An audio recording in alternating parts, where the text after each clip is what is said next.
Alright, last 2 customer po natin, no? Okay. Sir, tagasan pa po kayo? Baler Aurora, no? All the way to Quezon City. Ayan, napakalayo po, no? Bali, kahapon pa kayo na nandito, sir, no? Nag-stay lang po sila, sir, sa mga kakilala po dito, no? Ayan. Dito, no? Nag-install tayo ng package number 5, no? Which is Pia horn. Dalawa po yan. Original po, no? Ayan, legit Pia. Tapos MDL. CCMY original po yan, no? Ayan, medyo mahaba na po yan, no? Tapos mataas ang lumens.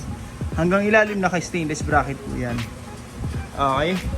Tapos passing light, naglagay na rin po tayo. MSM switch. Ayan, original po yan, no? Okay. Ayan, no? Metal po yan. Tapos yung horn switching, stock to loud. Ayan. Okay, check natin yung wirings. Ayan.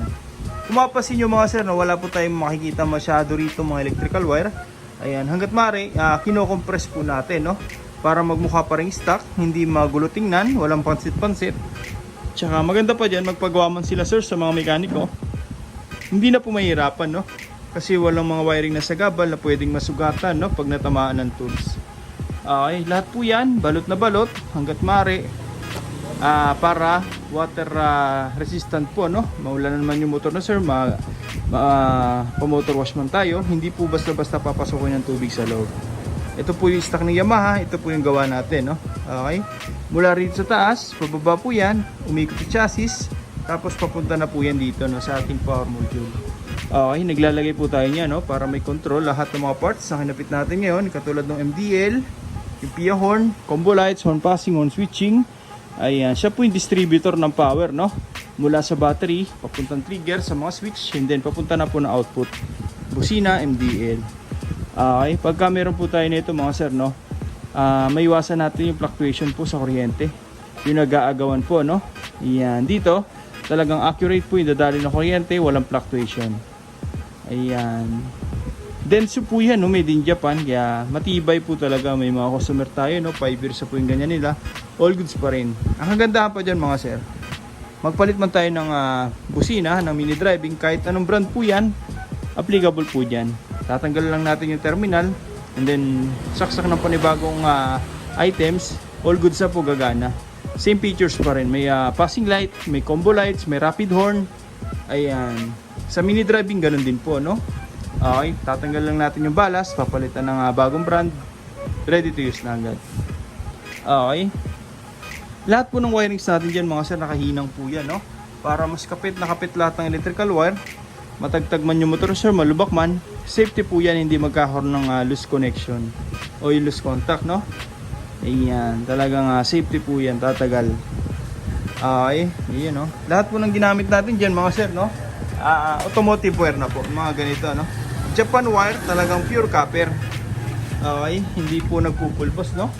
Medyo maselan po kasi tayo pagdating sa wire, no? Gusto natin yung magagandang klase na po, no? Yung quality talaga. Okay, hanggang ilalim, malinis sa malinis po yan. Okay, para hindi sayang yung punta ni sir, no? Ayan. Ngayon kakabit na lang po natin yung pairings, no? Tapos testingan natin. Okay. Ngayon natapos na po natin yung motor ni sir, no? Saan po kayo? Baler Aurora, no? Okay, all the way to Quezon City.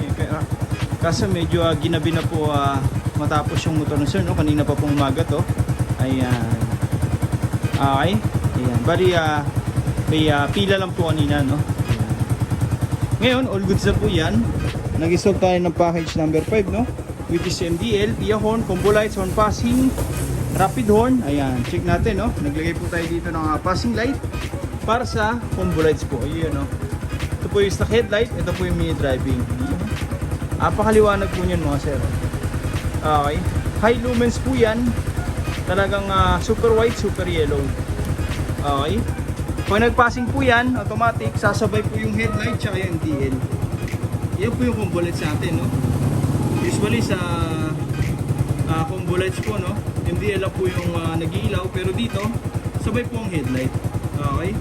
Pero maganda dyan mga sir, mag high and low man tayo ng headlight, hindi po sasabay mini driving. Ganon din po sa mini driving, no? Hindi po sasabay yung headlight. Pero pag nag-passing, automatic, sabay lahat. Okay, ang purpose natin dyan, mga sir, kaya pinagsabay po natin, para kung sakali nag-high tayo ng MDL, meron pa rin passing na headlight. Okay. Ayan o.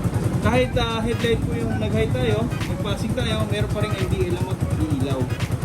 Okay. Pagka naka-on lahat, automatic, meron pa rin passing. Hindi tayo mawawalan.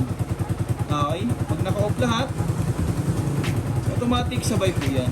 Ganon din po sa busina mga sir, no?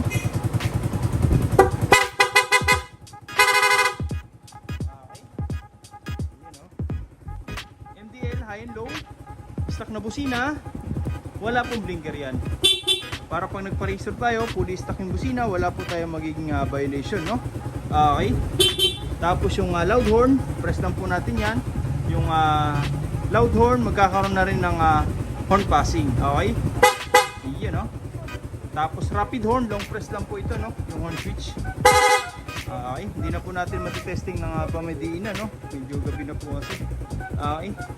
MDL low, passing light tayo, meron pa rin yan. Headlight high, nag-passing light, meron pa rin po yan. Okay. Kahit po nakapatay, mag-passing, meron pa rin po yan. Ito po yan, no?